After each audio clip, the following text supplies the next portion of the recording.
Okay people, we are going to start with the chapter of gravitation, ठीक है। और ये जो चैप्टर है बेसिकली ग्रेविटेशन का, ठीक है, it is there in CBSE के 9th के सिलेबस में है, ठीक है, और स्टेट बोर्ड के 10th के सिलेबस में है, ठीक है, इसीलिए मैंने कंबाइंड बताया यहाँ पे, ठीक है। CBSE के 9th के सिलेबस में है और स्टेट बोर्ड के 10th के सिलेबस में है। It's a very important chapter, काफ़ी सारे क्वेश्चंस इसमें से बनते हैं। So we will see from both the perspectives. एकदम सिंपल अगर हम देखें तो जो कॉन्सेप्ट है एकदम सेम टू सेम है, ठीक है। सो प्लीज़ पे अटेंशन, क्योंकि इसमें से आपके फोर्स क्या है, ग्रेविटेशन हम ज़्यादा करके क्या समझते हैं कि भाई अर्थ, हमने कोई चीज़ फेंकी तो अर्थ जिस फोर्स से उसको अट्रैक्ट कर रहा है वो होता है gravitation. But gravitation is not only the force with which a body is attracted by earth. Gravitation basically will include everything, ठीक है। किसी भी दो बॉडी में ग्रेविटी होती है, सिर्फ अर्थ का ही एक कैरेक्टरिस्टिक फीचर नहीं है ग्रेविटी, किसी भी दो बॉडीज में ग्रेविटी होती है। Gravitation is a force which exist between any two bodies placed anywhere, ठीक है। अर्थ और किसी ऑब्जेक्ट में ऑन अर्थ ग्रेविटी तो एग्जिस्ट करते ही है, सन और अर्थ में ग्रेविटी है, अर्थ और मून में ग्रेविटी है, ठीक है। Everything that you see around it, between any two objects there will be gravity, ठीक है। So will see main points in gravity. तो आपको यहाँ पे ग्रेविटेशन में discovery of gravity and Newton's law of gravitation. तो ग्रेविटी पहली बात होती क्या है, और न्यूटन के लॉ ऑफ ग्रेविटेशन के हिसाब से व्हाट इज ग्रेविटेशन, ठीक है। So what is gravitation? Basically, if you see any object which is above earth will be pulled by a force towards earth, ठीक है। तो any object above earth, ठीक है, will be pulled by a force towards earth, so this is called gravity. Why are they racing down towards the earth? इनको aeroplane से छोड़ा गया है और ये बहुत जोर से नीचे की तरफ उतर रहे हैं। Why are they racing down towards the earth? Obviously due to the force of gravity, ठीक है। force of gravity की वजह से they are racing down towards the earth. It's gravity, ठीक है। अभी जैसे आप अगर देखोगे यहाँ पे किसी भी स्पोर्ट्स में, can you imagine skipping without gravity? बस अब आप उछलेंगे तो चले ही जाएंगे फिर, है ना। You will not land down back on earth, you will fly off, ठीक है। अगर आप उछलने की कोशिश करेंगे तो you will fly off. So can you imagine skipping without gravity? No, it will not be possible. Skipping without gravity would not be a possibility, ठीक है। आप देखो वैसा पानी अगर आप ऐसे पी रहे होंगे तो पानी नीचे ही नहीं आएगा, पानी ऊपर चला जाएगा, ठीक है। आपके जो बरसात होगी अभी, ठीक है, मॉनसून जिस पे आपका एग्रीकल्चर डिपेंडेंट है, आपका लाइफ डिपेंडेंट है, सारी चीज़ें डिपेंडेंट है, ठीक है। तो ये जो बरसात हो रही है वो क्लाउड से रेन नीचे गिर रहा है, अगर ग्रेविटी नहीं होगी तो क्लाउड से रेन ऊपर चला जाएगा। There will be no rain that will be reaching you, understand these things. जो रिवर्स डाउन फ्लो हो रहे हैं, माउंटेन से रिवर्स होते हुए भाई साहब सी तक पहुंच रहे हैं, तो ये माउंटेन से जो रिवर्स का डाउन फ्लो हो रहा है that is also due to gravity, that is also due to gravity, ठीक है। ऑल दिस, इस बिल्डिंग में आप बैठे हुए हैं भाई साहब, इस बिल्डिंग में आप बैठे हुए, ये चेयर टेबल जिस पे आप बैठने की कोशिश कर रहे हैं, ग्रेविटी नहीं होगी तो कोई अपनी जगह पे टिका ही नहीं रहेगा, बिल्डिंग तक अपनी जगह पे टिका नहीं रहेगा, ठीक है। आप स्पेस में देखा होगा आपने, जब एस्ट्रोनॉट्स किसी स्पेसशिप में होते हैं, they keep on flying because there is no gravity at all, ठीक है। They keep on flying, there is no gravity. Space में रहने के लिए एस्ट्रोनॉट्स को स्पेशल 2-3 सालों तक ट्रेनिंग दी जाती है, खाना कैसे खाना है, क्योंकि सबसे बड़ा प्रॉब्लम होगा कि उनका जो खाना है वो नीचे ही नहीं जाएगा, वो भी ग्रेविटी से होता है, that also is happening due to gravity. तो ये सारी चीज़ें, तमाम चीज़ें आप उस लाइफ को एक्सपीरियंस ही नहीं कर पाएंगे, मतलब आप उस लाइफ के बारे में कुछ सोच भी नहीं पाएंगे जहाँ पे ग्रेविटी नहीं है। वो पानी पी रहे हैं, कैसे पियेंगे, वो खाना खा रहे, तो खाना, अभी आपने अगर वीडियोज़ देखा होगा तो अगर किसी पैकेट से वो खाना निकालते हैं, वो खाना पूरा ऐसा फैल जाता है, प्लेट में नहीं रहेगा खाना, it will not be there in the plate. Plate में भी रहता क्यों है खाना? ग्रेविटी की वजह से ना, जब वो ग्रेविटी नहीं है तो प्लेट पूरा पूरा पूरा उसमें फैल जाएगा वो, ठीक है। So that is how things are, ठीक है, okay. Even a simple task like drinking water would become difficult without gravity, ठीक है। विदाउट ग्रेविटी ये सारी तमाम चीज़ें जो आप बहुत आसानी से कर ले रहे हो, विदाउट ग्रेविटी वो पॉसिबल ही नहीं होगा, ठीक है। It will not be possible. How was gravity discovered? ये एक मतलब है कॉन्सेप्ट, लेकिन कुछ लोगों का मानना ये एग्जिस्ट नहीं किया था, कुछ लोगों का मानना नहीं ये एग्जिस्ट हुआ था, ठीक है। न्यूटन भाई साहब बैठे हुए थे किसी एप्पल ट्री के नीचे और उसमें से एप्पल फॉल हुआ, तो उनके खोपड़ी पे फॉल हुआ, तो then he started thinking why did it fall on my head and why didn't it fly off, ठीक है। ये पेड़ से एप्पल गिरने के बाद फ्लाई ऑफ क्यों नहीं हुआ, मेरे सर के ऊपर क्यों गिरा, ठीक है। So that was what Newton thought. Newton was relaxing under an apple tree ठीक है. So an apple fall on him and that's how he basically started thinking कि ये हुआ कैसे, ठीक है. Why did the apple land on my head, ठीक है, and it didn't fly off. Gravity was discovered. Newton thought further gravitational force is not just between earth and apple. और यही हम यहाँ पे पढ़ने वाले हैं. ज़्यादा करके अभी तक हमारा कॉन्सेप्ट क्या रहा है कि gravity is something that exist between earth and near by objects, ठीक है, ऑब्जेक्ट्स ऑन और above the earth, that is what is gravity. लेकिन ग्रेविटी ये नहीं है. Gravity is a force which will exist between any two objects, ठीक है. Newton thought further gravitation force is not just between the earth and the apple. ये अर्थ और Apple के बीच में ही ग्रेविटेशनल फोर्स नहीं है, ठीक है. Gravitational force exists between any two bodies. So let's say there is a body A and there is a body B. So if there are two bodies A and B, there is a force of attraction between them. Any two bodies, living, non-living, biotic, abiotic, कुछ भी रहने दो, ठीक है. ये दो benches में भी फोर्स ऑफ ग्रेविटी है. There is a force of gravity between two benches. There is a force of gravity between these two walls, ठीक है. ये सारी चीज़ों में ग्रेविटी है, सारी तमाम चीज़ों में ग्रेविटी है, ठीक है. Why are they moving due to this gravity, we will see that, ठीक है. हम देखेंगे कि इस ग्रेविटी के होने के बावजूद ये चीज़ें मूव नहीं हो रही है. उसका एक रीज़न है, but gravity exist everywhere at all levels, ठीक है.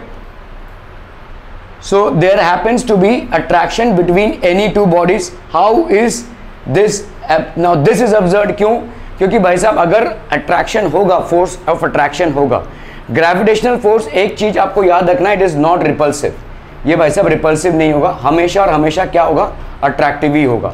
जैसे मैं अगर बोलूँ एक मैग्नेट का नॉर्थ पोल है और ये एक मैग्नेट का साउथ पोल है, they will both attract each other.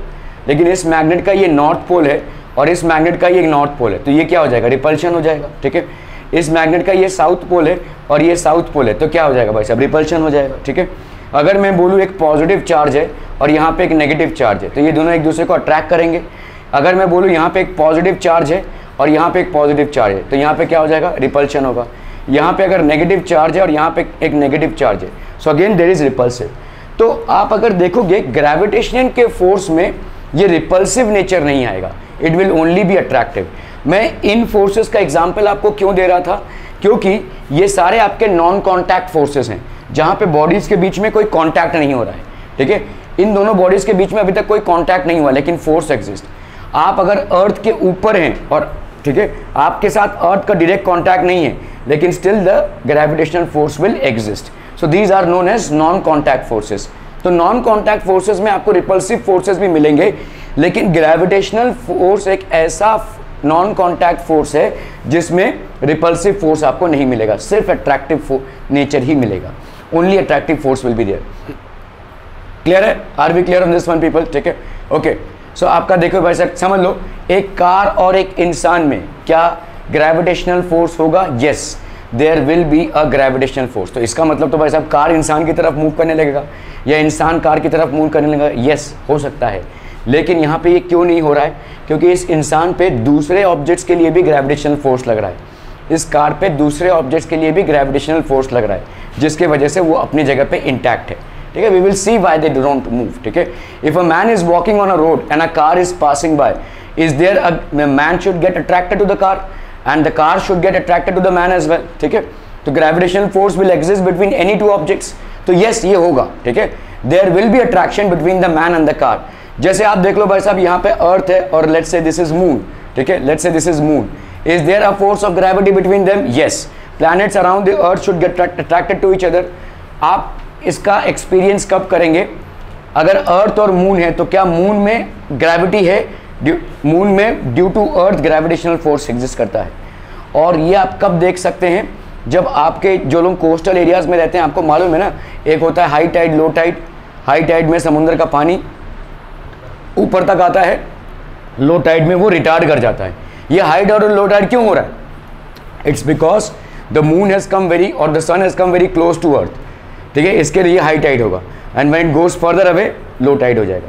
क्योंकि हमारा भाई साहब ऑलमोस्ट 70% वाटर है, 70% of earth surface is water, so it's a huge volume. And will it get impacted by gravity? Yes, there is a force of gravity which will exist between earth and the moon, and there is a force of gravity which will exist between the earth and the sun.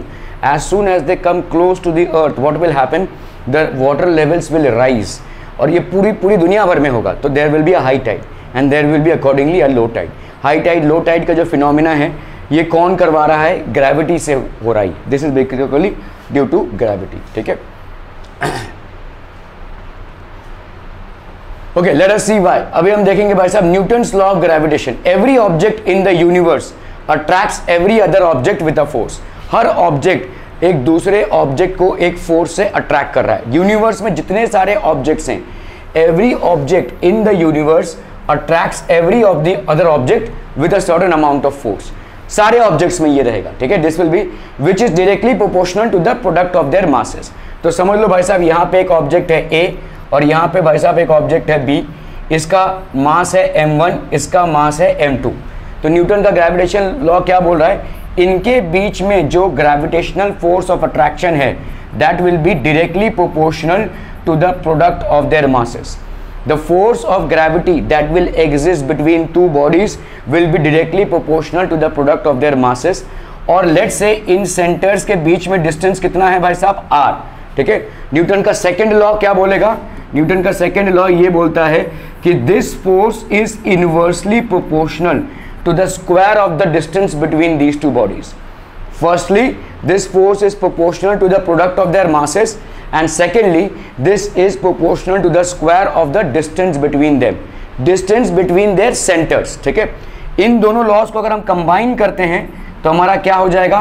m1 m2 upon r का square. और इसी को replace करते हुए हम क्या लिखेंगे? जब हम प्रोपोर्शनैलिटी को हटाते हैं तो एक कांस्टेंट लगाते हैं, तो हमने यहाँ पे प्रोपोर्शनैलिटी को हटाया तो आ गया कांस्टेंट g, और ये g बेसिकली क्या हो जाएगा? Not gravity, this is called universal gravitational constant. This is known as universal gravitational constant, ठीक है। इसकी वैल्यू सब जगह पे सेम होगी, 6.67 इंटू 10⁻⁻11 न्यूटन, ठीक है। ये हो गया Newton kg square, sorry Newton metre square पर kg स्क्वायर, ठीक है। ये यूनिट थोड़ा सा आपको ध्यान में रखना है, ठीक है। सो न्यूटन का लॉ क्या बोल रहा है भाई साहब? Between any two bodies there exist a force of gravitation, and this force of gravitation is directly proportional to the product of the masses between the two bodies, and the same time this force of gravitation is inversely proportional to the square of the distance between the two bodies. If we happen to combine them, we will get F is directly proportional to m1 m2 by r का square. Therefore, F will be equal to G m1 m2 by r का square, where G is 6.67 into 10⁻⁻11 Newton metre square पर kg का square. ये है आपका Newton का law. So let's study this, okay. तो one physical quantity increases and the other physical quantity also increases. Directly proportional, हम दो चीज़ों के बीच में डायरेक्ट प्रोपोर्शन कब बोलते हैं? जब एक चीज़ बढ़ता है तो दूसरा चीज़ भी बढ़े, ठीक है। अगर एक चीज़ घट रहा है तो दूसरा चीज़ भी घटेगा, इसको हम बोलते हैं डायरेक्ट प्रोपोर्शन, इसको हम बोलेंगे डायरेक्टली प्रोपोर्शनल।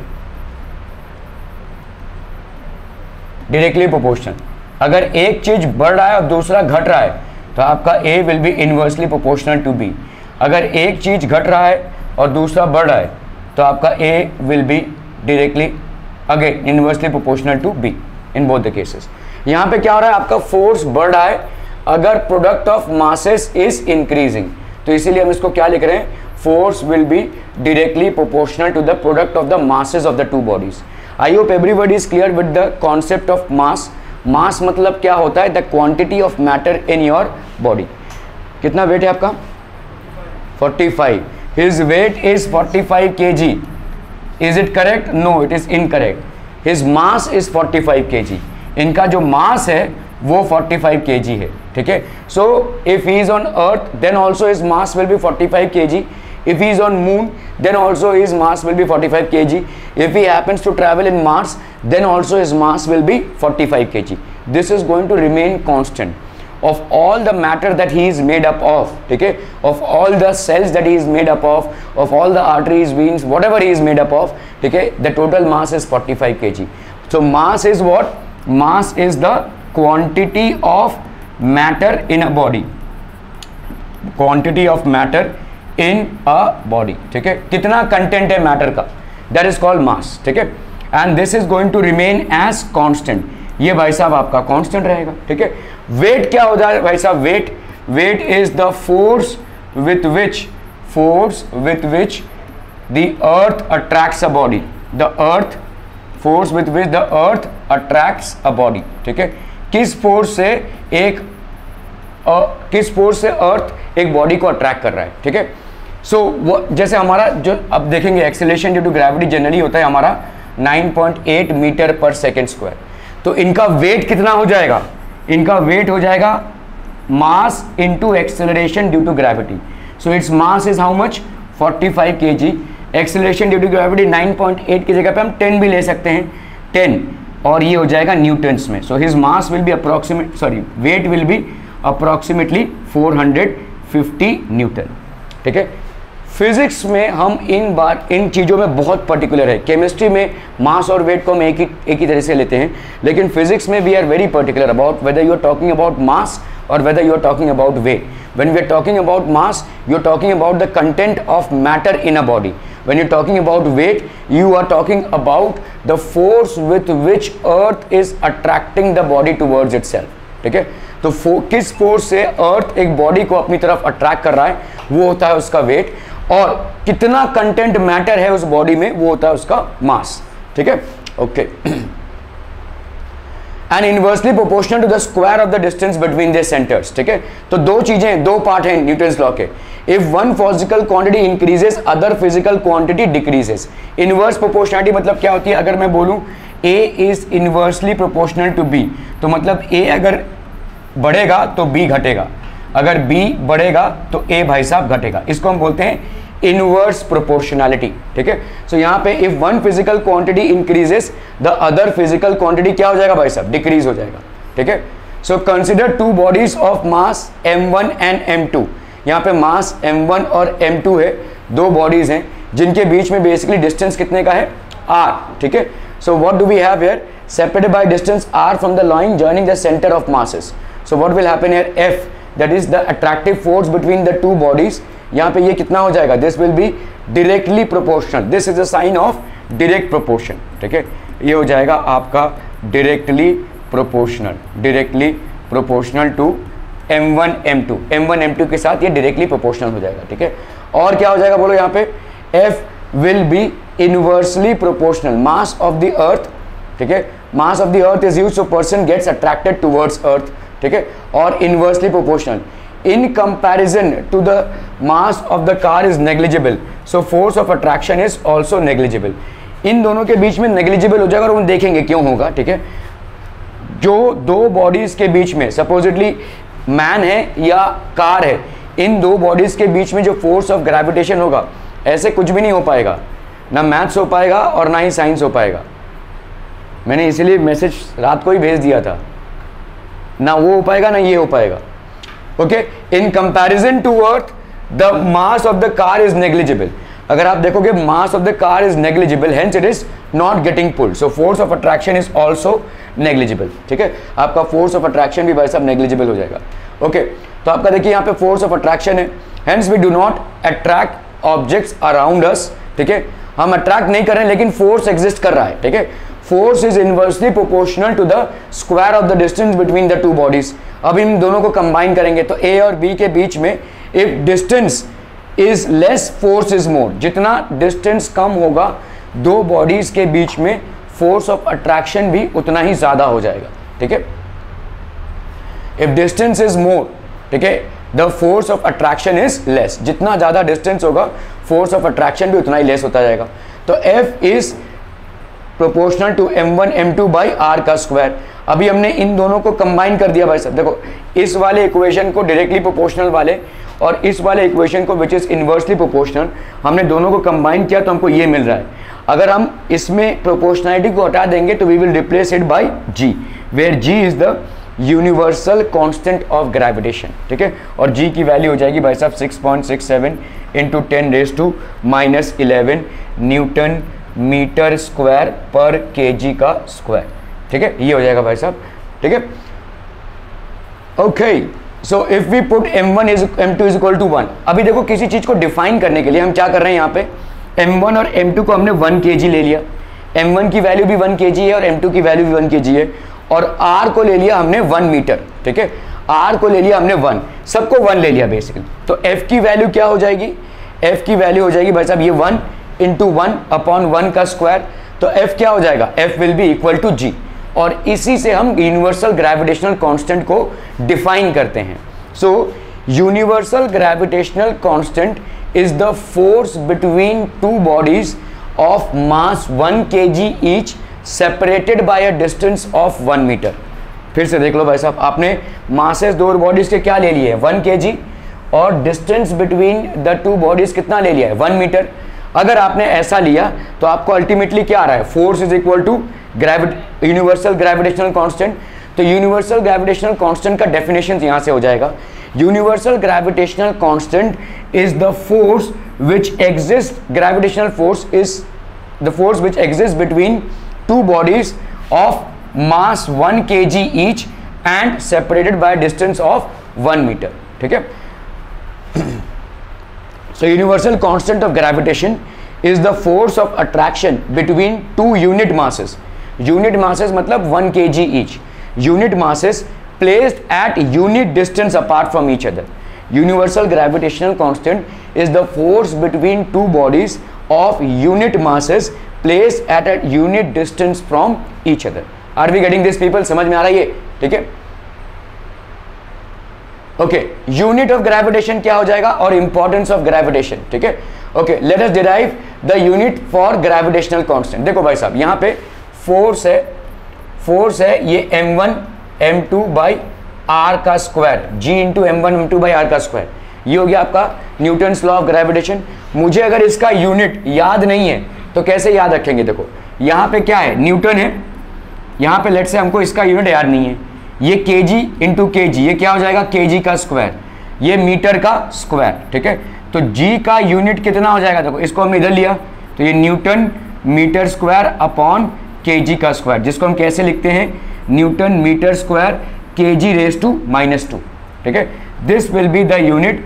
अभी आप भाई साहब वैल्यू डाल दीजिए 6.67 into 10 raise to -11, this will be the actual value of gravitation. अगर आप यूनिट भूल गए हैं, बहुत ज़्यादा पॉसिबिलिटी है कि भूल ही जाएंगे, लंबा यूनिट है, इधर फोर्स का यूनिट होता है न्यूटन, मासेस का यूनिट होता है भाई साहब kg, kg इंटू kg हो गया kg का स्क्वायर, डिस्टेंस का यूनिट होता है मीटर, ये हो गया मीटर का स्क्वायर, तो Newton metre square upon kg square, ये हो जाएगा भाई साहब g का unit. So g will be equal to 6.67 into 10 raise to -11 Newton metre square पर kg स्क्वायर।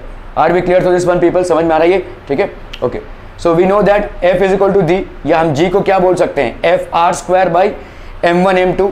अभी यूनिट्स फॉर g कितना हो जाएगा भाई साहब, f की value SI unit of g, ये क्या हो जाएगा भाई साहब, SI यूनिट ऑफ फोर्स कितना होगा, न्यूटन, ठीक है। SI यूनिट ऑफ फोर्स कितना हो जाएगा भाई साहब, ये हो गया न्यूटन, ठीक है।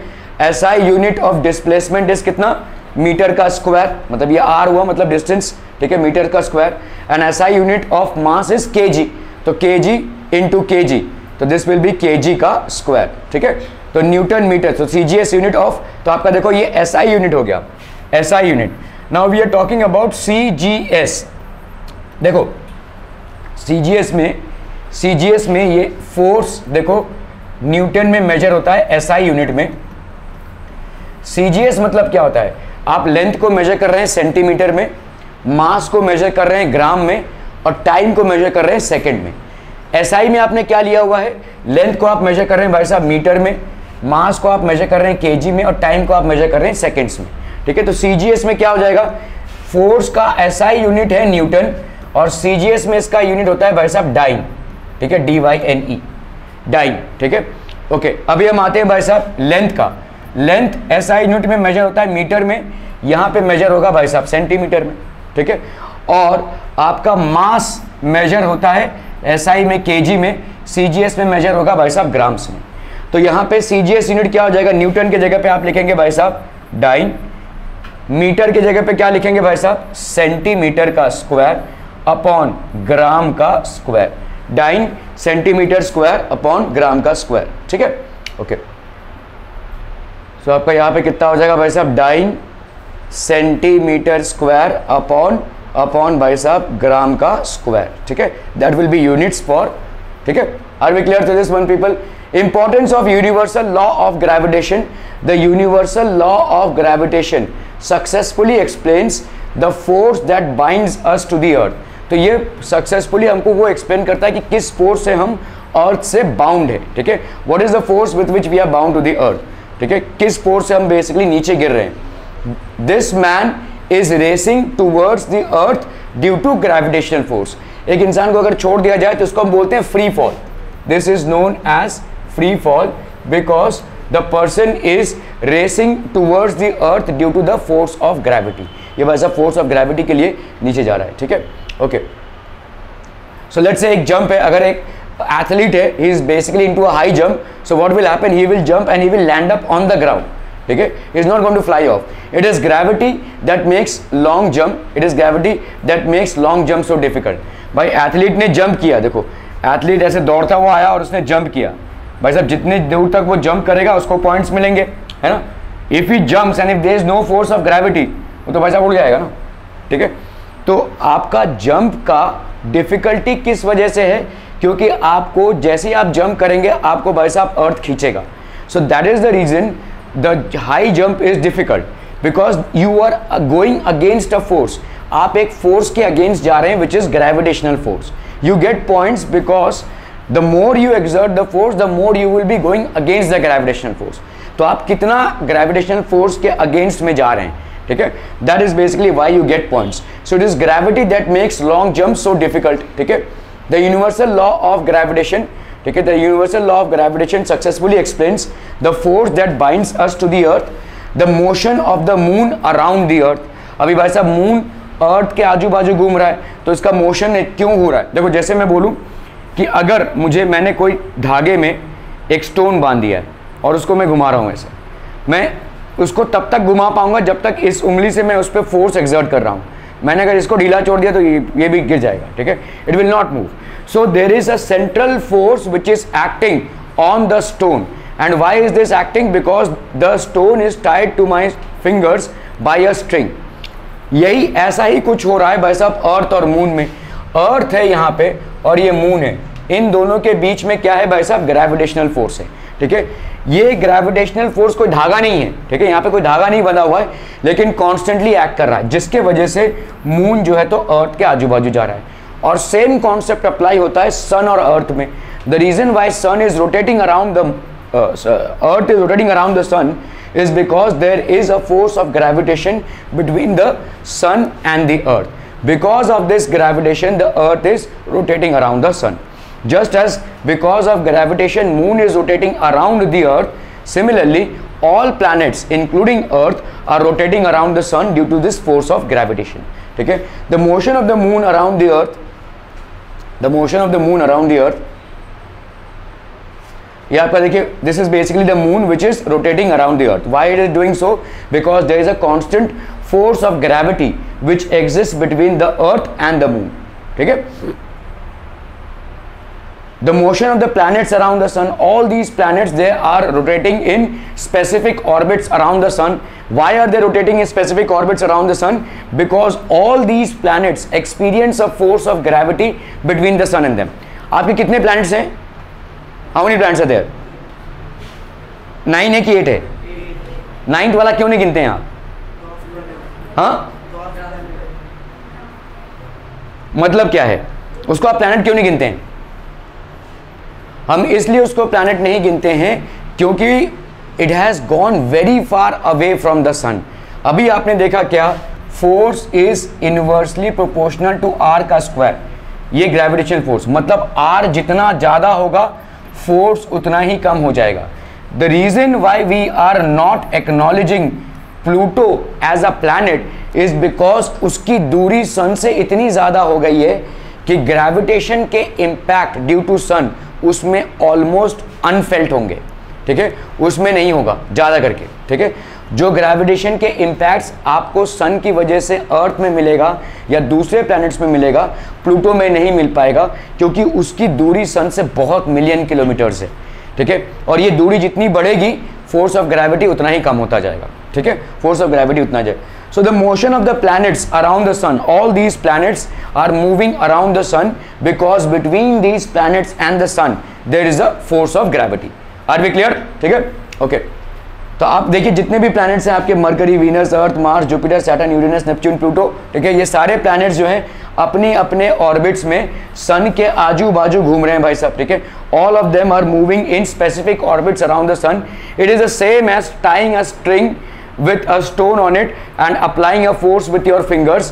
So this string will actually revolve because you are applying a force from the center. The moment you remove this force, this string is not going to move on a rotational motion. Similarly it happens that sun से सबका एक almost धागा बना हुआ है, ठीक है भाई साहब. आपका ये थर्ड yawning है, I am counting, yes,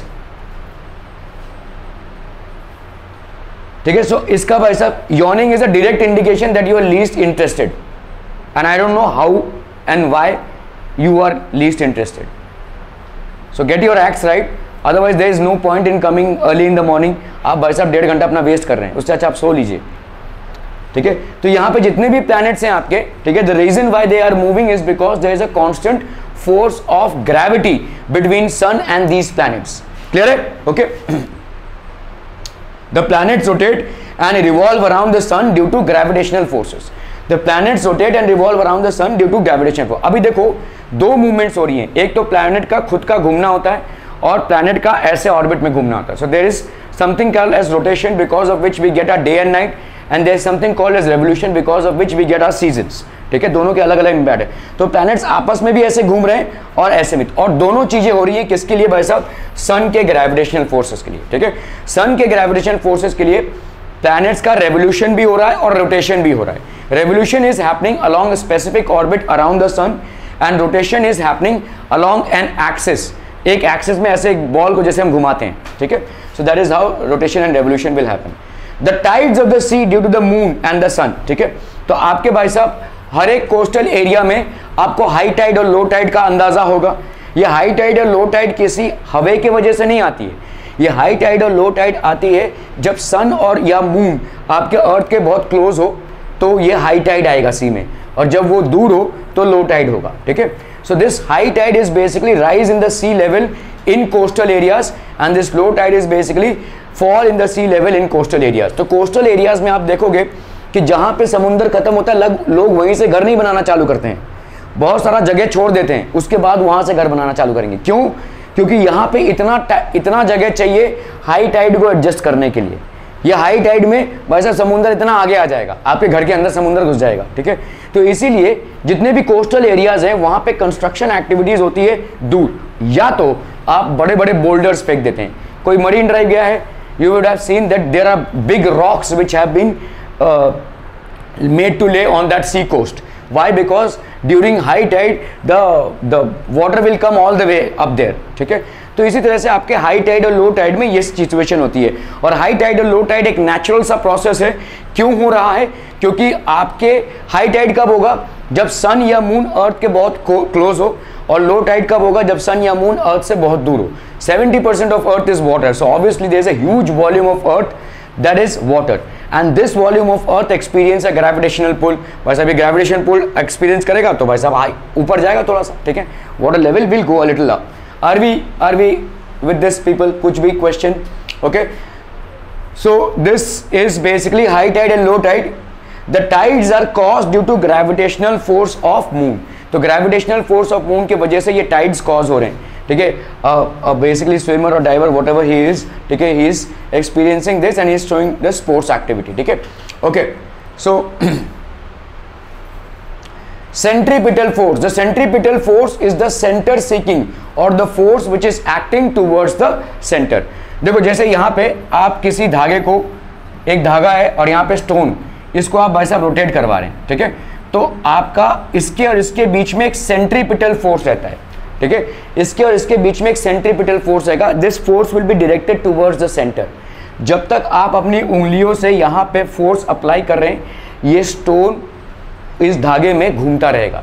the moment you withdraw the force, ये भी भाई साहब गिर पड़ेगा, ठीक है. तो यहाँ पे ये फोर्स किस तरफ डायरेक्टेड होता है भाई साहब? सेंटर की तरफ डायरेक्टेड होता है.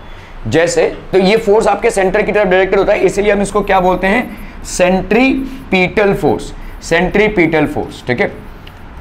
और हमने पढ़ा है न्यूटन्स लॉ ऑफ मोशन में, थर्ड लॉ आपका क्या है भाई साहब, every action has an equal and opposite reaction, every action will have an equal and opposite reaction, ठीक है। तो सेंट्रीपिटल फोर्स का एक इक्वल एंड ऑपोजिट रिएक्शन क्या होगा भाई साहब, सेंट्रीफ्यूगल फोर्स, सेंट्रीफ्यूगल फोर्स, ये इसका उल्टा रिएक्शन होगा, ठीक है। अभी हम समझ लेते हैं इसको भाई साहब, ठीक है। आप किसी कार में बैठे हुए हैं, लेट्स से एक फोर व्हीलर में आप बैठे हुए हैं, ठीक है। फोर व्हीलर में बैठे हुए और फोर व्हीलर टर्न ले रहा है, ऐसे एक सर्कल पे टर्न ले रहा है, या सर्कल के आधे पे टर्न ले रहा है ऐसे, ठीक है।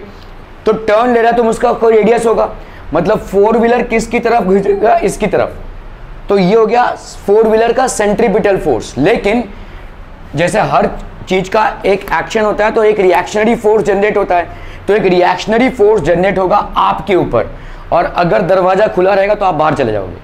आप एक्सपीरियंस करते हो कि नहीं, आप ऐसे हो जाते हो, ठीक है। You get tilted when the train or a bus or maybe a four wheeler is taking a sharp turn, then आप दरवाजे की तरफ, मतलब आप ऐसे हो जाते हो, इसलिए दरवाजा बंद रखना पड़ता है, वरना इंसान बाहर हो जाएगा, ठीक है।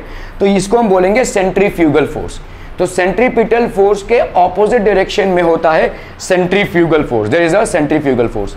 समझ लो अगर हमने धागा बांधा हुआ है यहाँ पे, और ये भाई साहब है इसका सेंट्रीपिटल फोर्स, अगर धागा यहाँ से कट जाता है तो ये भाई साहब चिटक के आगे जाएगा, ठीक है, ये चिटक के आगे जाएगा। जैसे आप देखते हो ना, किसी कीचड़ में अगर टायर फंस गया है, किसी कीचड़ में अगर टायर फंस गया है, तो आप अगर टायर को घुमा रहे हो, ठीक है, ड्राइवर टायर को घुमा रहे हैं, तो कीचड़ कैसे चिटकेगा, ऐसे चिटकेगा ना भाई साहब। अगर आप यहाँ पे होंगे तो भाई साहब कीचड़ में हो जाएंगे, है ना। क्यों होगा ऐसा ये, क्योंकि आपके टायर में क्या होता है, ऐसे होल्स होते हैं कि नहीं, आपने देखा रहेगा, ये होल्स होते हैं, इन होल्स में भाई साहब क्या जम गया है, कीचड़, और यही कीचड़ जो होता है फटाक से इधर जाके चिटकेगा, ठीक है। So these are things basically, okay.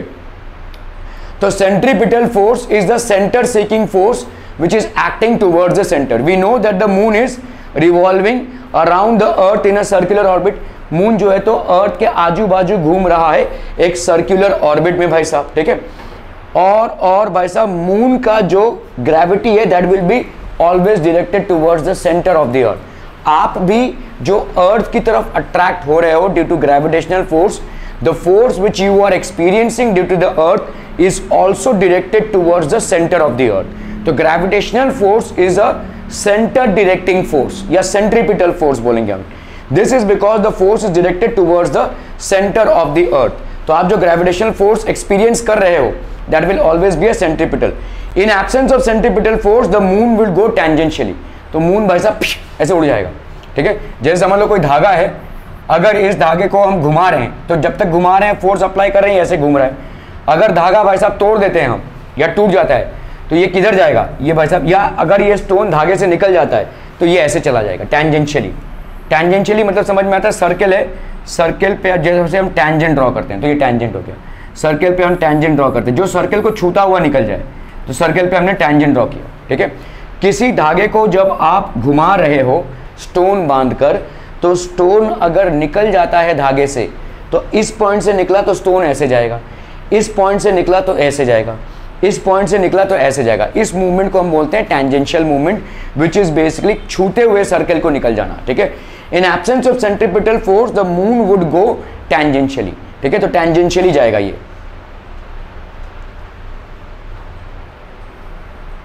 In a uniform straight line, ये इन अ यूनिफॉर्म स्ट्रेट लाइन जाएगा ये भाई साहब, ठीक है। आवर सोलर सिस्टम भाई साहब किससे बना हुआ है? In solar system all the planets are revolving around the sun due to centripetal force. हमारे सोलर सिस्टम में जितने भी प्लैनेट्स हैं all of them are revolving around the sun due to a centripetal force due to the sun which is acting on them. ये gravitational force है basically, ठीक है। Relationship between, ये आपका स्टैंडर्ड इंटरनेशनल है, and CGS unit of gravitational constant, ठीक है। तो आप देखिए यहां पे आपका सीजीएस यूनिट में ग्रेविटेशनल क्या है? Newton metre square per KG square, है ना भाई साहब, ठीक है। अगर मैं 1 Newton metre square per KG square लूं, और यहां पे क्या है भाई साहब, एसआई सीजीएस में क्या है? 1 डाइन, ठीक है, सेंटीमीटर स्क्वायर पर ग्राम का स्क्वायर। ये भाई साहब आपका डाइन, ठीक है, 1 dine centimetre square per gram का स्क्वायर। ये हो गया सीजीएस यूनिट और ये हो गया एसआई यूनिट, ठीक है। एक्सेलरेशन ड्यू टू ग्रेविटी क्या होती है भाई साहब, आप अभी तक पढ़ चुके हो acceleration due to gravity which is approximately 9.8 metre पर सेकेंड स्क्वायर, जहां पे रफली कैलकुलेशन पर्पसेस के लिए आप कहीं कहीं पे इसको 10 मीटर पर सेकेंड स्क्वायर ले लेते हो। ध्यान रहे कि यूनिवर्सल ग्रेविटेशनल कांस्टेंट और acceleration due to gravity are both different things, ठीक है। ये वाली वैल्यू ऊपर नीचे हो सकती है, ये वाली वैल्यू सारे तमाम यूनिवर्स में सेम रहेगा। That is the reason it is known as universal gravitational constant. ये वाली जो वैल्यू है ये भाई साहब आपकी ऊपर नीचे होती रहेगी। जाओ वायरस भग, ठीक है। ये वाली जो वैल्यू है वो आपकी ऊपर नीचे होती रहेगी, ठीक है। ये वाली वैल्यू में आपके प्लैनेट्स के हिसाब से ऊपर नीचे होगी, ठीक है। आप पोल्स में हैं या इक्वेटर में हैं उसके हिसाब से ऊपर नीचे होगी। We will see what are the factors which influences G, but universal gravitation constant आप किसी भी प्लैनेट में हो, सोलर सिस्टम में कहीं भी हो, ये एप्लीकेबल होगा। ये this will have the same value, ठीक है। This will is going to have the same value. Value of acceleration due to gravity on the surface of the earth, ठीक है। तो ये सारी तमाम चीजें हम देखेंगे। Let us find the relationship between standard international. Standard international मतलब एसआई यूनिट होता है, ठीक है। जितने भी आपके अभी एसआई यूनिट क्यों आया था, why was the SI unit adopted. देखिए जैसे मैं बोलूं, अगर यहाँ पे आप जमीन को कैसे जैसे अगर आप कोई फ्लैट देख रहे होंगे, ठीक है, तो आपको पहला आंकड़ा क्या आएगा, 2 BHK 1 BHK 1 RK है, 3 BHK जो भी है, आपको आएगा भाई साहब कितने स्क्वायर फीट का है वो, 1300 स्क्वायर फीट, ठीक है, 1400, ये आपको दिया जाएगा भाई साहब, ठीक है। इतने स्क्वायर फीट का है। पहले ही आप पूछेंगे रियल एस्टेट वाले से भाई साहब कितने स्क्वायर फीट का है, वो भी आपको जवाब देगा स्क्वायर फीट में। लेकिन स्क्वायर फीट होता क्या है, स्क्वायर फीट होता क्या है, ये दिख रहा है आपको, एक स्क्वायर है, ये टाइल, दिस इज बेसिकली एक स्क्वायर है 1 फीट का, ठीक है। तो स्क्वायर फीट आया कहां से, where is it coming from, तो आपके लंदन में चलता है फुट पाउंड सिस्टम, ठीक है, FPS बोलते हैं हम इसको। तो क्योंकि हम एक बार ब्रिटिश कॉलोनी रह चुके हैं, ब्रिटिशर्स के अंडर में हम रह चुके हैं 200 साल तक, तो इसीलिए ब्रिटिश या ग्रेट ब्रिटेन में उस टाइम पे जो सिस्टम ऑफ यूनिट्स फॉलो होता था, हमारे यहाँ पे भी कुछ हद तक वो सिस्टम फॉलो होता है। तो 1 फुट मतलब कहाँ से आया था, मतलब उनके जो बहुत बड़े पहले किंग थे, तो उनके जूते का साइज जो था that was taken as standard, उसको हम बोलते थे 1 फुट। और ये भाई साहब ये फुट वहाँ से आया, ये यूनिट वहाँ से आया।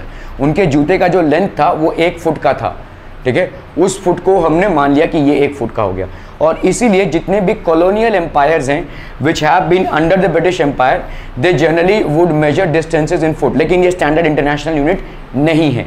अगर आप किसी फ्लैट का एरिया मीटर स्क्वायर में दे रहे होंगे देन आप स्टैंडर्ड इंटरनेशनल यूनिट से चल रहे हैं, ठीक है।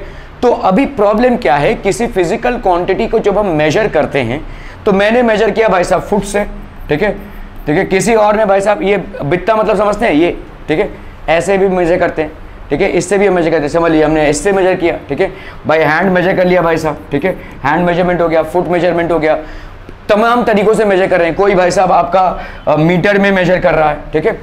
सो अभी क्या हो जाएगा कि अलग अलग कंट्रीज में अगर अलग अलग तरीके से हम यूनिट्स को मेजर करेंगे तो काफ़ी सारा कंफ्यूजन हो जाएगा, ठीक है।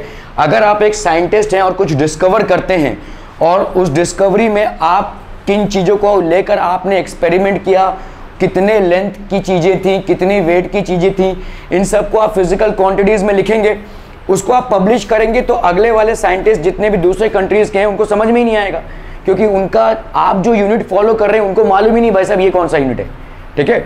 तो इसीलिए there was a lot of confusion in the scientific community, what are the units which are going followed. कहीं कहीं पे देखो वेट के लिए हम LBS यूज करते हैं, कहीं कहीं पे kg यूज कर रहे हैं, ठीक है। सो अभी कंफ्यूजन क्रिएट करेगा, तो इसीलिए there was a standard international unit that was assigned to all physical quantities. जितनी भी फिजिकल क्वांटिटीज हैं, एक मीटिंग हुई साइंटिफिक कम्युनिटी की इन Geneva, and during this meeting it was decided that whatever are the physical quantities they will be assigned certain numerical units and these units will be followed all over the world। आप अपना personal foot pound चलाइए, कोई problem नहीं है, लेकिन जब भी आप कोई फिजिकल क्वांटिटी को डिफाइन कर रहे हैं या मेंशन कर रहे हैं, you will have to mention it in standard international units, ठीक है, तभी जाकर आपके काम को मान्यता मिलेगी, ठीक है। तो आपके जितने भी स्टैंडर्ड इंटरनेशनल में कैसे कैसे यूनिट्स है देख लीजिए। आपके जो फंडामेंटल यूनिट्स हैं, लेंथ, मास, टाइम, ठीक है, लेंथ को हम मेजर करते हैं, ये हो गया आपका एसआई यूनिट ऑफ लेंथ, मास का एसआई यूनिट क्या हो जाएगा, केजी, टाइम का एसआई यूनिट क्या हो जाएगा भाई साहब, सेकेंड्स, ठीक है। देन वी हैव टेम्परेचर, ठीक है, टेम्परेचर का एसआई यूनिट हो जाएगा केल्विन, डिग्री केल्विन नहीं है, केल्विन है, ठीक है, okay. Then we have let's say electric current, electric current का एसआई यूनिट हो जाएगा भाई साहब एम्पियर्स, ठीक है। ये सारे आपके एसआई यूनिट्स हैं, 1 2 3 4 5। लुमिनियस इंटेंसिटी, इसको हम मेजर करते हैं भाई साहब कैंडेला में। Amount of a substance, amount of a substance, इसको हम मेजर करते हैं भाई साहब मोल्स में, ठीक है। 2 3 4 5 6 7, हाँ 7 आपके फंडामेंटल यूनिट्स हैं। इन यूनिट्स को हम क्या बोलेंगे भाई साहब, दीज आर फंडामेंटल यूनिट्स। ये आपके हो जाएंगे fundamental units as per SI. Standard international के हिसाब से ये आपके 7 फंडामेंटल यूनिट्स हैं, ये आपके 7 फिजिकल क्वांटिटीज हैं, ठीक है। These are basically 7 physical quantities and these are their units.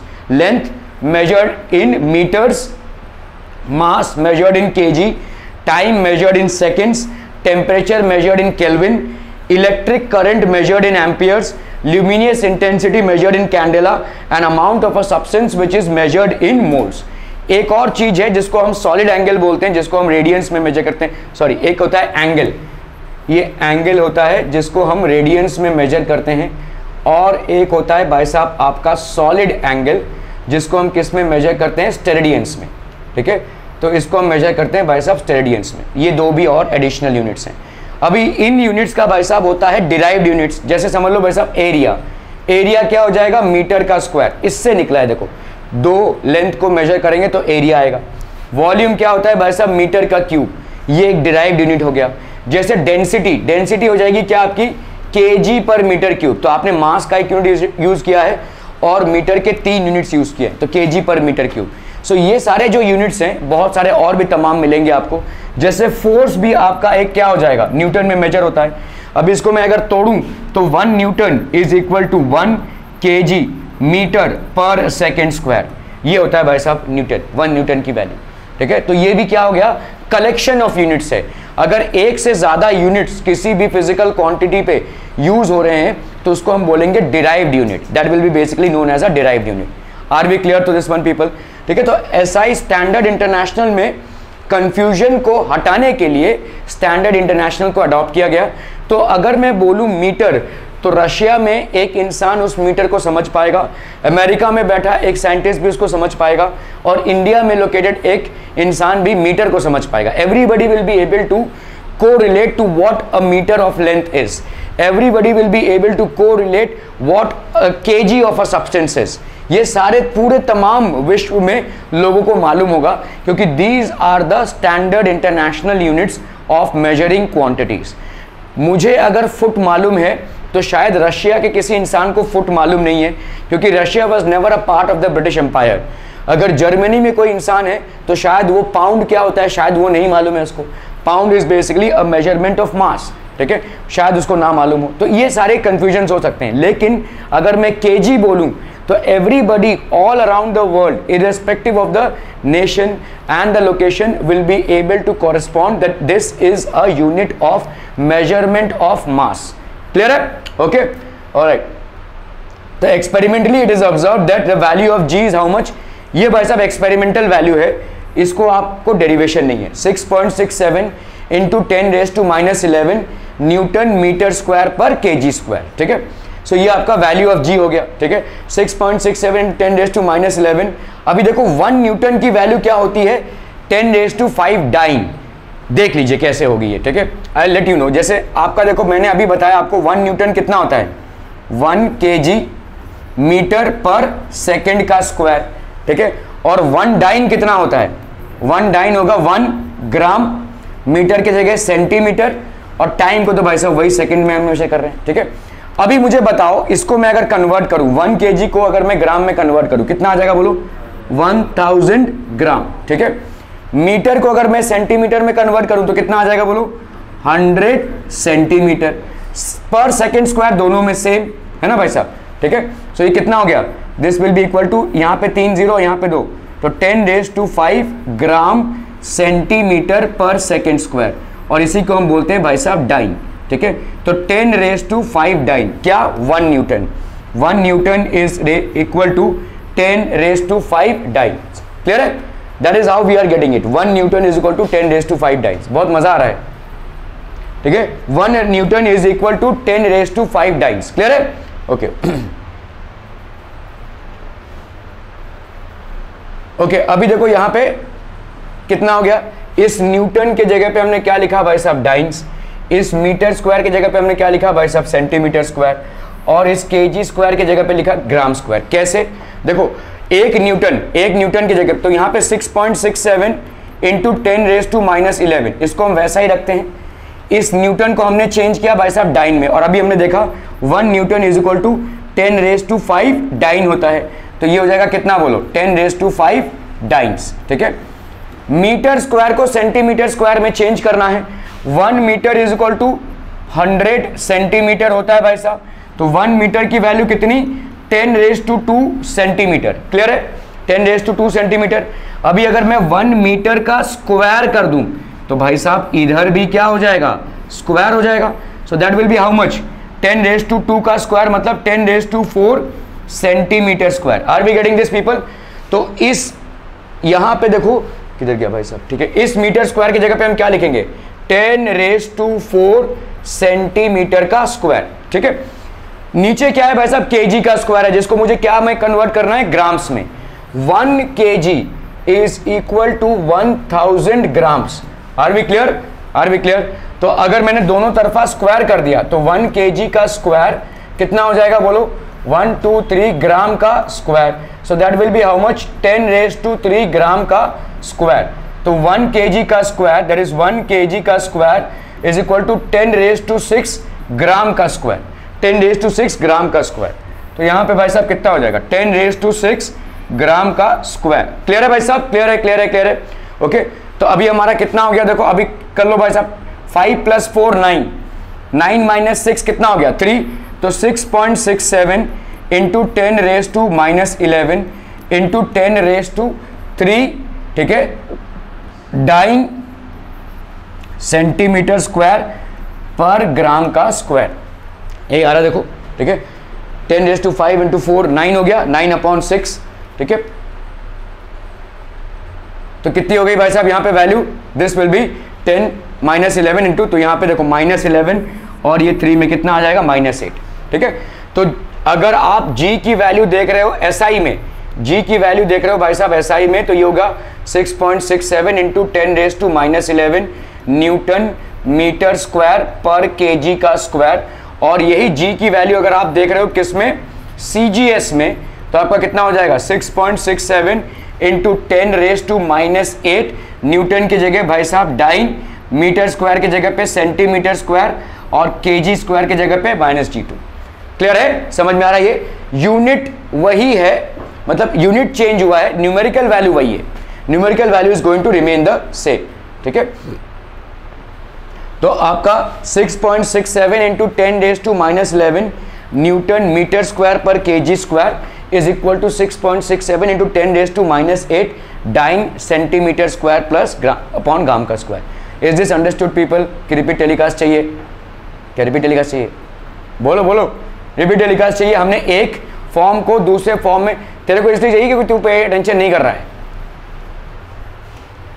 Okay, सो हम देख लेते हैं भाई साहब, यहां पे आपका एक हो गया SI यूनिट, ठीक है, और एक हो गया आपका CGS यूनिट, CGS यूनिट, ठीक है।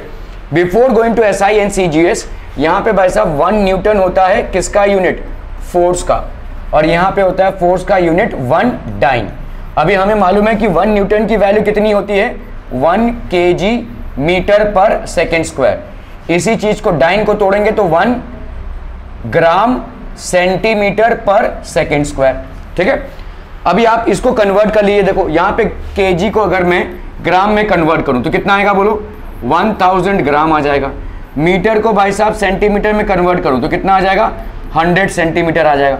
सेकेंड स्क्वायर को हमने भाई साहब वही रख दिया है, we are keeping second square as the same. So what will we get, यहाँ पे कितना आ गया भाई साहब 3 और 2 5, तो 10⁵ gram centimeter per second square. तो 1 न्यूटन की वैल्यू ये हो गई भाई साहब, है ना। तो अभी इसी को हम क्या बोलते हैं, हमने देखा भाई साहब यहाँ पे 1 gram per centimeter square is what, dyne. तो हम यहाँ पे क्या लिख सकते हैं, 1 newton is equal to 10⁵ dyne हो गया। 1 newton will be 10⁵ dyne. Are we clear, ठीक है। ओके, अभी हम देख रहे हैं भाई साहब एसआई यूनिट में आपका जो यूनिवर्सल ग्रेविटेशनल कांस्टेंट है उसकी वैल्यू कितनी है, 6.67 into 10⁻⁻11 Newton metre square per KG square. Newton metre square, ये स्लैश लगाकर केजी स्क्वायर लिखना बंद कर दीजिए। Now you will have to use this one, ठीक है। यहाँ पे भी जैसे आपका देखो, इसको हम लिखते कैसे, 1 kg मीटर पर सेकेंड⁻², ठीक है। ओके, तो आपका ये हो गया भाई साहब एसआई यूनिट में। अभी आप चेंज करते जाइए भाई साहब, इसको हमको किस में कन्वर्ट करना है, सीजीएस में, ठीक है। इसको हमको सीजीएस में कन्वर्ट करना है, ये बेसिकली आपका एसआई यूनिट है। तो आपको भाई साहब न्यूमेरिकल वैल्यू तो वही रहेगी 6.67 इंटू 10⁻11। अभी आप न्यूटन को किस में कन्वर्ट करेंगे भाई साहब, डाइन्स में। 1 न्यूटन की वैल्यू आपने देखी, डिराइव की, अभी कितना आ रहा है 10⁵ डाइन्स। तो यहाँ पे 1 न्यूटन की जगह पे क्या लिखेंगे, इंटू 10⁵ डाइन्स लिख देंगे, ठीक है। ये 1 मीटर स्क्वायर है, 1 मीटर स्क्वायर, अभी आपने देखा भाई साहब 1 मीटर की वैल्यू कितनी होती है, 100 सेंटीमीटर। तो 1 मीटर का स्क्वायर करेंगे तो कितना हो जाएगा, 100 सेंटीमीटर का square. So that will be how much, 10⁻² centimetre का square. So that will be how much, 10⁻4 centimetre का square. 1 metre square is equal to 10⁻4 centimetre का स्क्वायर। सो यहाँ पे आपका कितना हो जाएगा बोलो, इंटू 10⁻4 सेंटीमीटर का स्क्वायर पॉन केजी का स्क्वायर, ठीक है। 1 kg की वैल्यू कितनी हो जाती है, 1 kg की वैल्यू होती है भाई साहब 1000 ग्राम, दैट इज 10⁻³ ग्राम, ठीक है। अगर मैंने इसका भाई साहब कर दिया स्क्वायर, तो इसका स्क्वायर कर दिया, तो इसका भाई साहब स्क्वायर कर दिया, तो 1 kg का स्क्वायर हो गया 10⁻6 ग्राम का स्क्वायर, ठीक है। तो आप भाई साहब कर लो यहाँ पे 10⁻6 ग्राम का स्क्वायर, ठीक है। क्लियर है। तो दिस will be how much, 6.67 into, यहाँ पे हो गया कितना, -11, यहाँ पे 5 + 4 9, 9 - 6 कितना हो गया भाई साहब 3, ठीक है। तो यहाँ पे कितना आ जाएगा, 10⁻11 into 10⁻3 dine centimetre square per gram का square. That can be done as 6.67 into, यहाँ पे कितना हो गया, -11 + 3 कितना हो गया, 10⁻8 dine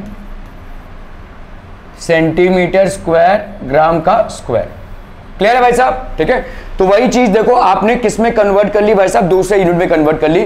this will be your CGS unit and this will be your SI unit, ठीक है। ये आपका भाई साहब एसआई यूनिट है। This is G in terms of SI unit and G in terms of CGS unit, ठीक है। Clear है, ओके। ठीक है। तो आपका जो 6.67 into 10⁻⁻11 Newton metre square per KG square रहता है किसमें, एसआई यूनिट में, वही चीज भाई साहब सीजीएस यूनिट में क्या हो जाएगी, 6.67 into 10⁻8 dine centimetre square per gram का स्क्वायर, ठीक है।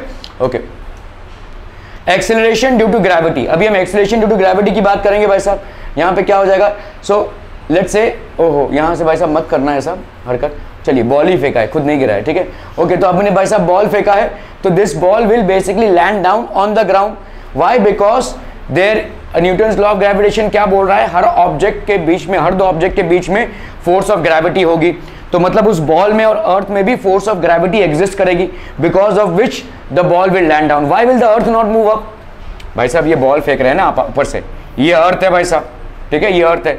आपने बॉल को फेंका नहीं, छोड़ दिया, तो ये भाई साहब अर्थ की तरफ अट्रैक्ट हो गया। या why, because between the ball and the earth there is force of gravity. Why will the earth not move up. भाई साहब दोनों एक दूसरे को खींच रहे हैं ना, why will the earth not move up. तो मास इज ग्रेटर, यस बहुत बड़ा है mass as compare to the ball, so why will it not move up. देखो दोनों के बीच में, बहुत ध्यान देना, दोनों के बीच में भाई साहब इक्वल फोर्स लग रहा है।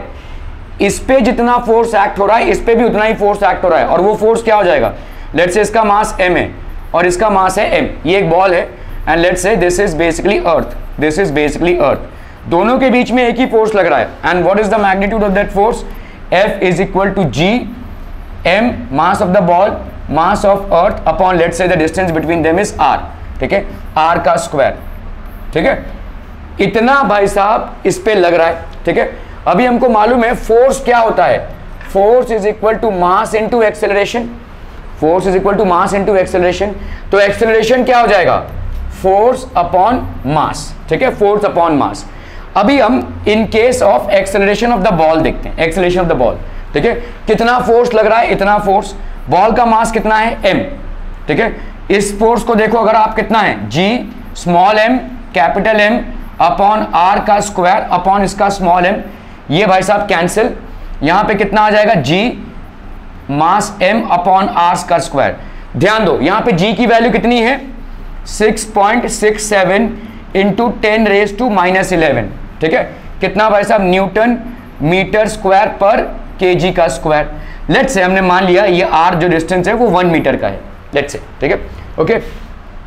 मास of the earth, mass of the अर्थ कितना हो जाएगा बोलो, 6 इंटू 10 रेज टू 24 kg होता है अप्रोक्सीमेटली, ठीक है, अपॉन r का square that will be 1 metre का स्क्वायर, ये metre square cancel, kg square और भाई साहब यहाँ पे Newton metre square plus kg square, g, हाँ यहाँ पे बॉल का मास लेना पड़ेगा ना, बॉल, चलो यहाँ पे हम ले लेते हैं भाई साहब kg, ठीक है, ये हो गया आपका kg और एक kg कट जाएगा भाई साहब, ठीक है, ये आपको अप्रोक्सीमेटली कितना दे देगा भाई साहब, यू विल गेट अप्रोक्सीमेटली 9.8, ठीक है, मीटर पर सेकंड, सॉरी हाँ 9.8 मीटर पर सेकंड स्क्वायर आ जाएगा, इतना आ जाएगा आपका, देखो यहाँ पे this is the value that you are going to get, ठीक है। देखो यहाँ यूनिट क्या आया है, देखो यहाँ पे न्यूटन आया है, न्यूटन और यहाँ पे मीटर स्क्वायर कैंसिल हो गया, न्यूटन अपॉन kg आया है, न्यूटन अपॉन kg मतलब क्या हो जाएगा 1 kg मीटर पर सेकेंड स्क्वायर अपॉन kg आया, ये kg और kg कैंसिल होगा, 6.67 इंटू 6, ठीक है, देखो इसको अगर हम मल्टीप्लाई करेंगे अप्रोक्सीमेटली आपका इतना वैल्यू आ जाएगा, that will be the acceleration due to gravity acting on it, ये हो जाएगा आपका एक्सेलरेशन ड्यू टू ग्रेविटी, ठीक है। अभी हम बात करेंगे भाई साहब अर्थ पे कितना, क्या अर्थ पे भी उतना ही फोर्स हो रहा है, तो अर्थ का एक्सेलरेशन कितना हो जाएगा, force acting on earth upon the mass of अर्थ। अभी यहाँ पे देख लो भाई साहब कितना हो जाएगा 6.67 इंटू 10 रेज टू -11, यूनिट का खेल तो आप पहले ही देख चुके हैं, so let's not repeat it. यहाँ पे into into into into into into भाई साहब मास, तो आप देख लो भाई साहब, पहले इसको हम कर लेते हैं, G m/r का स्क्वायर अपॉन मास ऑफ अर्थ, ठीक है, ये और ये कैंसिल हो गया। अभी यहाँ पे कितना है बोलो 6.67 इंटू 10 रेज टू -11, ठीक है, मास of the ball is approximately what 1 kg, ठीक है भाई साहब 1 kg का बॉल लिया हुआ है हमने, r square is 1 metre square. अभी देखो आपका एक्सेलरेशन कितना आ रहा है, acceleration will be 6.67 into 10 raise to -11 metre पर सेकेंड स्क्वायर। अभी इस चीज को समझो, इसका मतलब क्या हो जाएगा 6.67 upon 10 raise to 11, that will be how much भाई साहब, यहाँ पे है 6.67, 1 2 3 4 5 6 7 8 9 10 11, इतने जीरोज लगेंगे, इतने जीरोज लगेंगे भाई साहब, ठीक है, तो 0.000 ऐसे करते करते 6-7 तक, ठीक है, इतना लंबा होगा ये मीटर पर सेकेंड स्क्वायर। ये क्या एक्सेलरेशन है, कुछ भी एक्सेलरेशन नहीं, इसको हम इसलिए इग्नोर कर देते हैं, ऑलमोस्ट जीरो एक्सेलरेशन है। तो अगर force of gravity between a ball and earth exist कर रहा है, तो अर्थ के वजह से उस बॉल पे जो एक्सेलरेशन कॉज होगा वो होगा 9.8 मीटर पर सेकेंड स्क्वायर, धम से वो नीचे गिरेगा। लेकिन फोर्स ऑफ ग्रेविटी जो दोनों के बीच में एग्जिस्ट कर रहा है, उसके बीच के वजह से, उस फोर्स के वजह से अर्थ में जो एक्सेलरेशन कॉज्ड होगा वो ऑलमोस्ट जीरो के बराबर हो जाएगा। इसलिए the earth will not move, क्योंकि भाई साहब अर्थ का मास बहुत बड़ा है और ये कैंसिल आउट नहीं हो रहा है, ठीक है, this is not getting cancelled out. ये लंबा सा आपको एक टर्म आएगा, 11 जीरोस के बाद आपको 6 मिलेगा, तो there is no point in considering it, वो भाई साहब आपका नेग्लिजिबल हो जाएगा।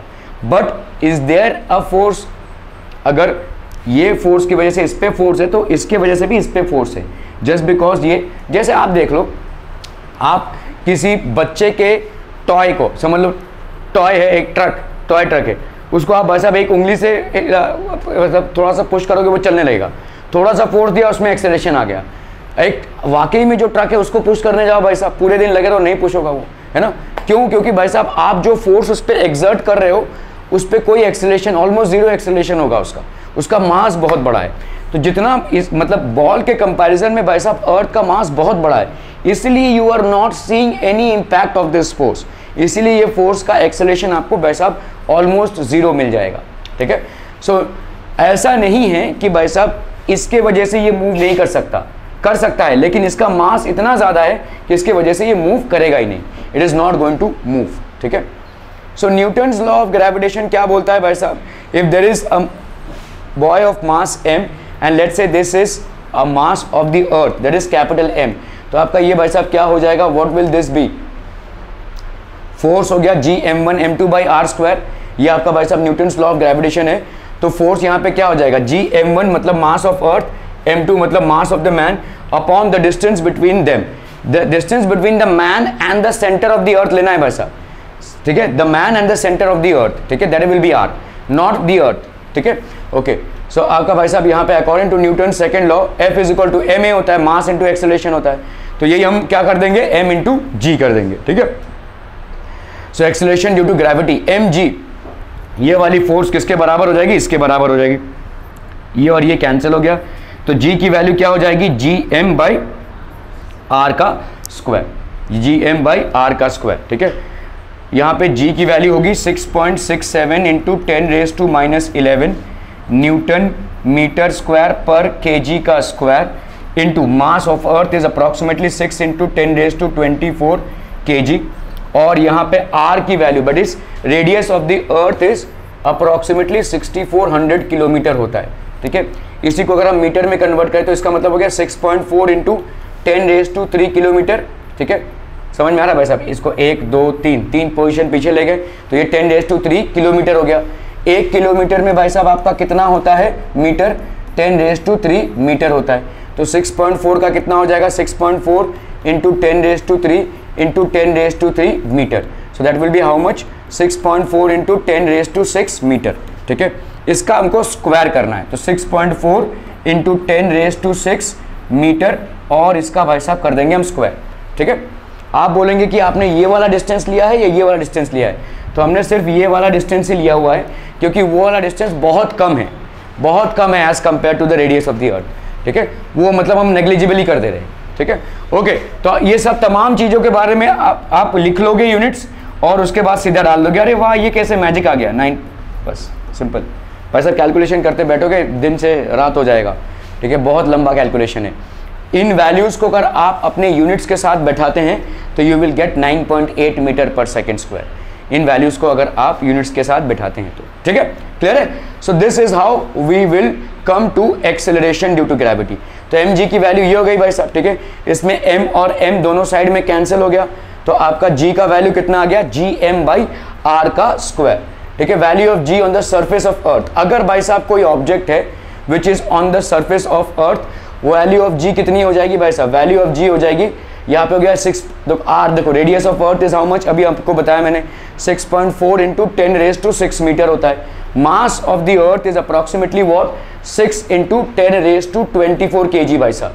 तो g की वैल्यू क्या हो जाएगी, gm बाई r का square, that is 6.67 into 10⁻11 into 6 into 10⁻24 upon 6.4 into 10⁻6 का स्क्वायर। ठीक है, ये सारा तमाम चीज आप करेंगे भाई साहब, मल्टीप्लाई मत करने जाना, सीधा लिख देना 9.8 मीटर पर सेकेंड स्क्वायर। ठीक है, बहुत लंबा कैलकुलेशन है ये भाई साहब, किए जा रहे देखो।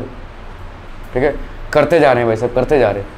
तो 9.8 बाई 1, तो जी की वैल्यू आपकी आ गई 9.8 मीटर पर second square. Are we clear to this one people, समझ में आ रही है। ठीक है, difference between gravitational constant and acceleration due to gravity. Gravitational constant पूरे यूनिवर्स में भाई साहब कांस्टेंट रहेगा, इसीलिए उसका दूसरा नाम क्या है, यूनिवर्सल ग्रेविटेशनल कांस्टेंट। ठीक है, wherever you are the value of that is going to be the same, that is how much, 6.67 into 10⁻⁻11 Newton metre square per KG का square. This is going to remain the same, but acceleration due to gravity will vary from place to place. 9.8 metre पर second square on the surface of earth है. और ये भी भाई साहब surface of अर्थ में कम ज़्यादा होती है, क्योंकि अर्थ भाई साहब आपका स्फीयर है.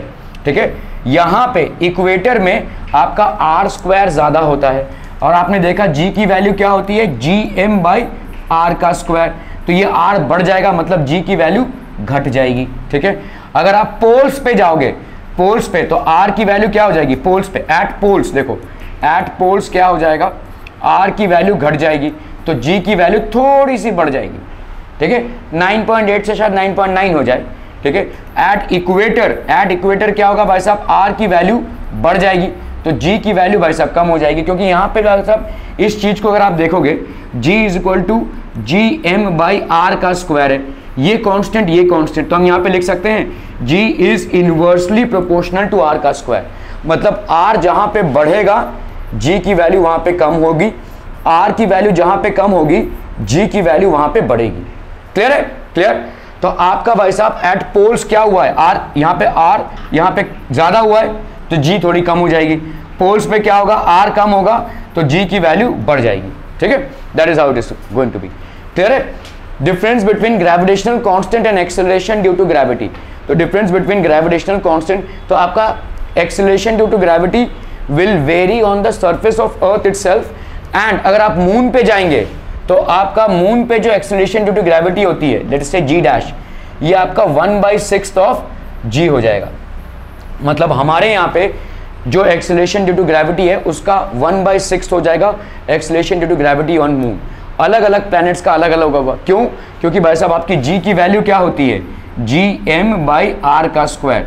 ये होगा मास ऑफ द प्लैनेट, और ये r होगा distance between the centres of that planet and the earth. ठीक है, और and the sun.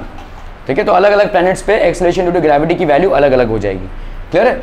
Okay, so acceleration due to gravity, difference between gravitational constant and acceleration due to gravity, difference between mass and weight, free fall क्या होता है. ठीक है, these are things which we are going to study in detail tomorrow. ठीक है.